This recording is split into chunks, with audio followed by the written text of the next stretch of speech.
If you're someone who cares about people development, if you just light up when someone gets it, when they step into something new, or they get a role that they didn't think they were ready for, then you already know the power of learning and development. You're not just checking a box or creating content. You're shaping futures. You are building confidence. And you are the person driving the performance for the entire business. And the thing is, when learning and development and HR come together with the shared purpose, you literally step into that next level. It is like when Mario eats that special block and grows and becomes all strong and powerful. That is literally what happens when learning and development and HR are working hand in hand. And so in this episode, we are unpacking the most powerful and sometimes most overlooked partnership in the business, the connection between learning and development and human resources. Because learning and development isn't the side hustle to HR. It isn't just the training arm. It's the critical part of how HR delivers on all of its promises, whether that's engagement, leadership, retention, high performance, you name it, L&D enables it. So today we're going to walk through why these two functions often feel disconnected, what it actually looks like when L&D and HR are working in unison, and the kind of results that become possible when HR and L&D come together as this partner with the same purpose. And if you've ever felt siloed and unsure how to bridge this gap, you're going to have to stick around to the end. I have a few super practical, low-lift ways that you can get started bridging this gap. Part 1, we're going to look at the evolving role of learning and development. So let's start by zooming out, my favorite place to start. For the longest time, learning and development was seen as the training department. Right? We ran workshops, we built e-learning, we responded to requests, and very often without much input or being invited into those strategic conversations or being involved in the strategic decision making. And HR, they carried the weight of hiring, compliance, performance management, two critical functions, both focused on people, but very often operating on their own tracks. And yet, if you've worked in either of those spaces, you would have felt the overlap. You've seen how strong onboarding programs impact retention. You've noticed how leadership development impacts the entire culture of the organization. And you've seen how good learning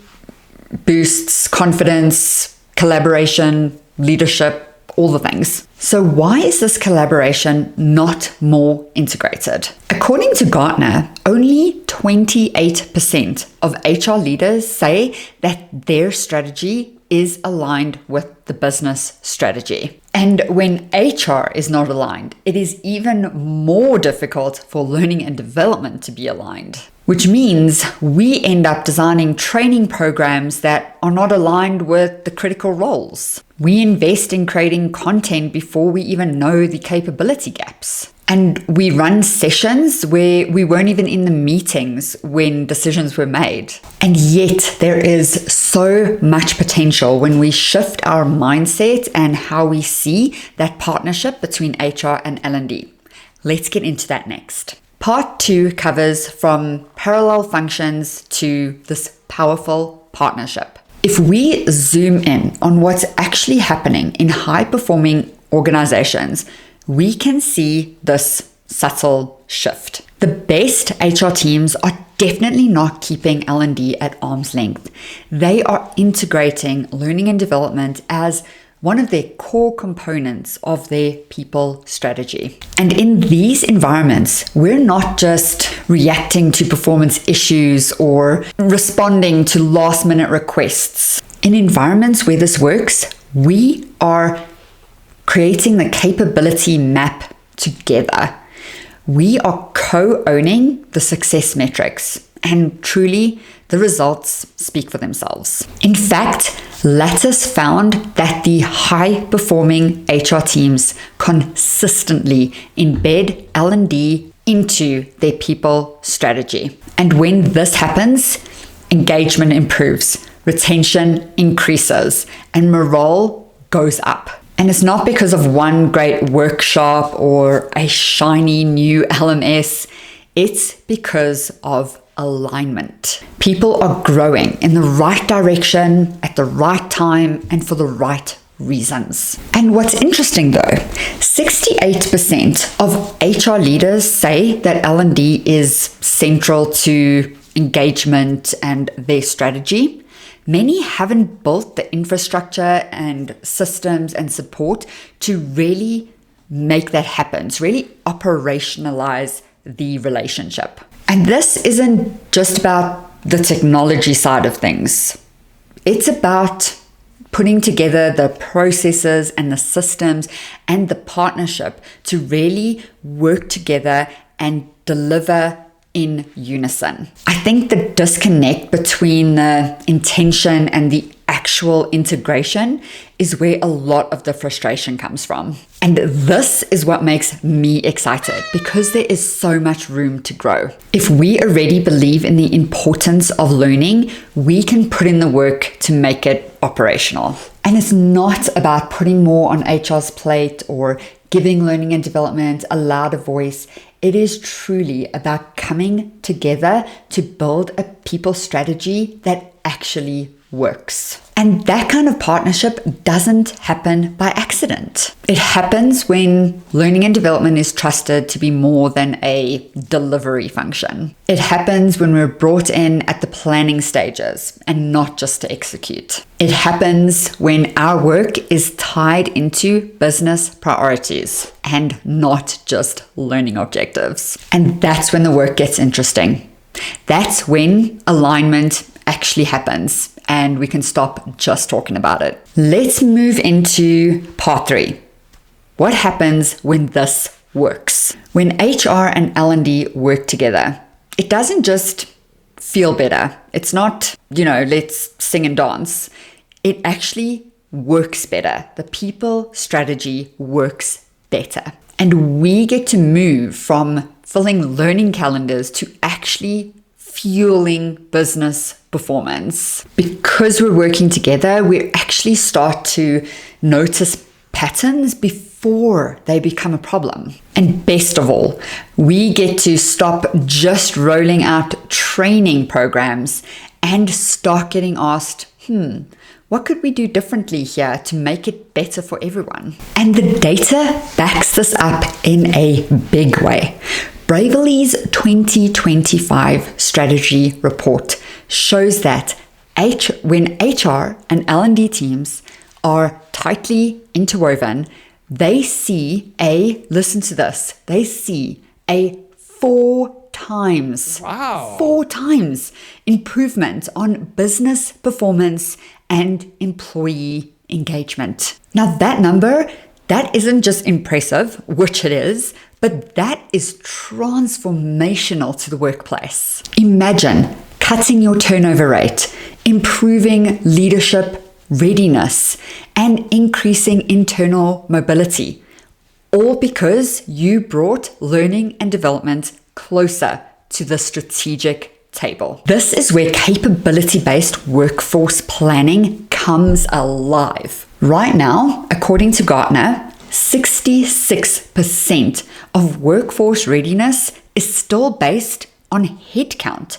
Let me say that again. 66% of workforce readiness is still based on headcount. So that means we are basing our workforce readiness on how many people there are, not on what they're able to do.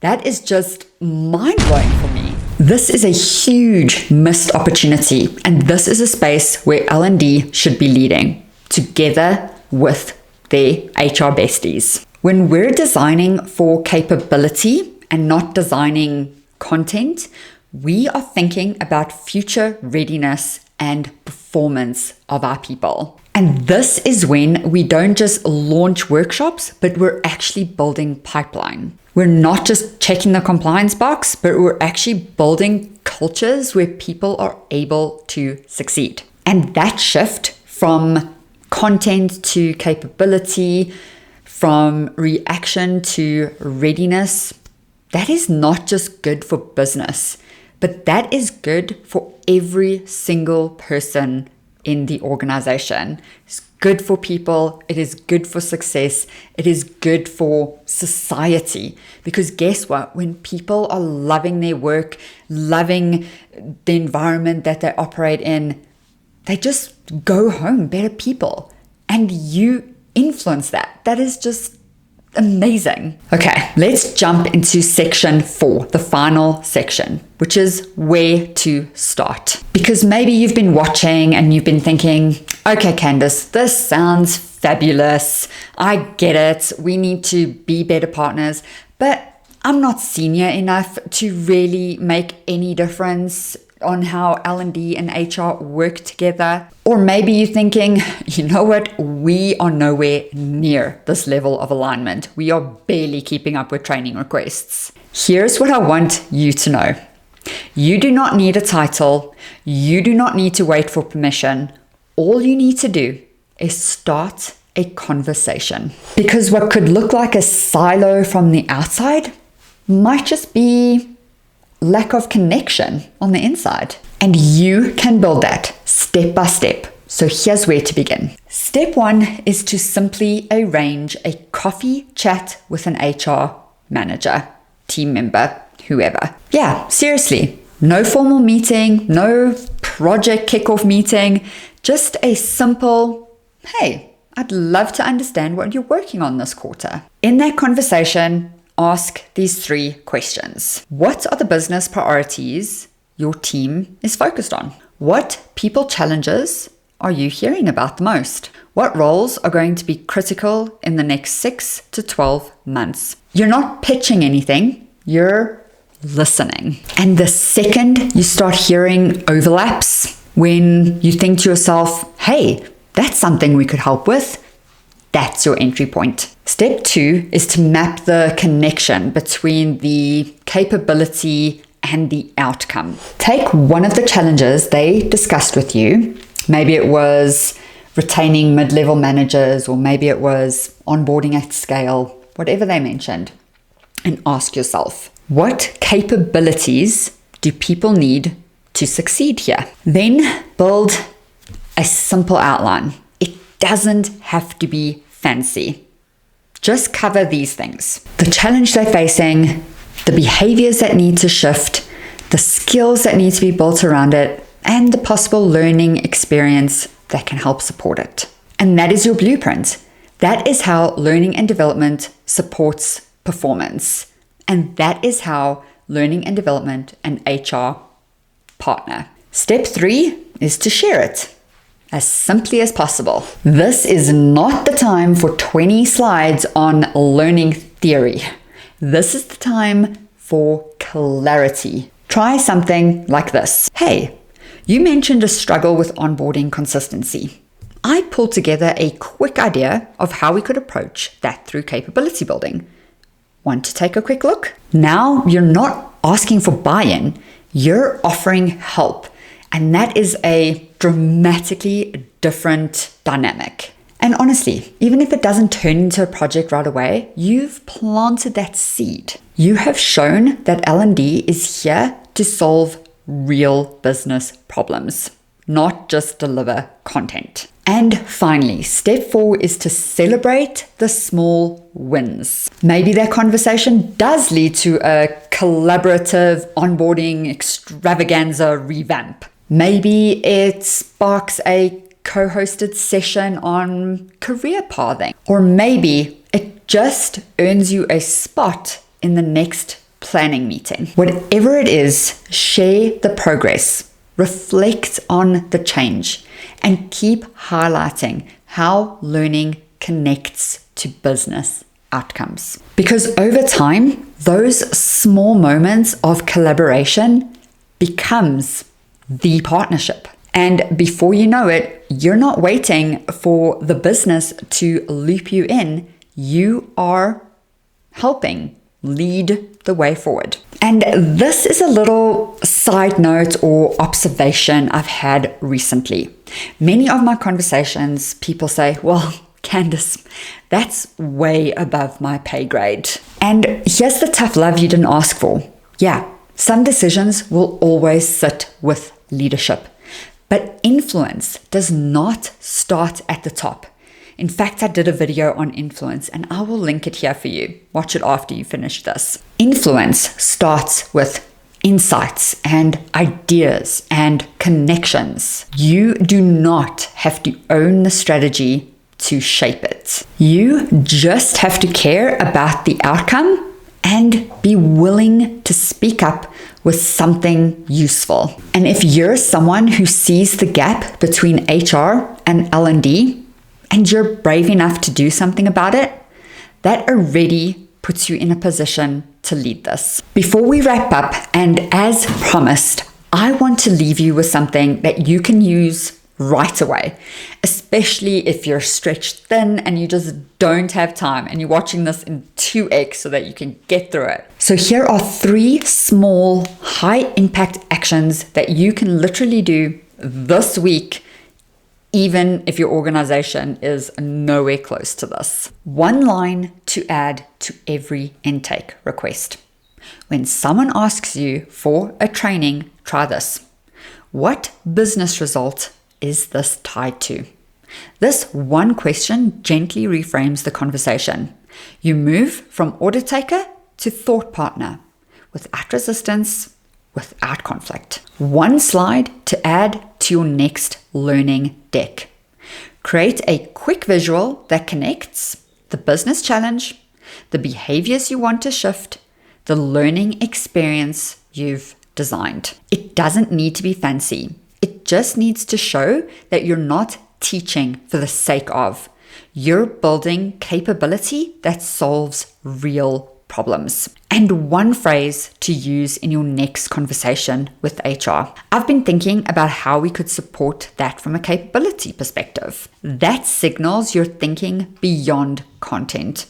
You're speaking their language, and more often than not, it opens a deeper, more strategic conversation. Small shifts, big signals.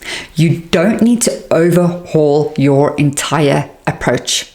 You just need to start showing the connection. Because the moment that HR see you not just as the training provider, but as a business partner in this together with them, everything changes. And if you found yourself nodding or thinking, yes, this is exactly what I've been trying to say, then you are in the right place. I would love for us to stay connected. So you can subscribe right here for more videos like this, where I break down the real world of learning and development. And if you want bite-sized, practical ideas sent straight to your inbox, then you can subscribe to my newsletter.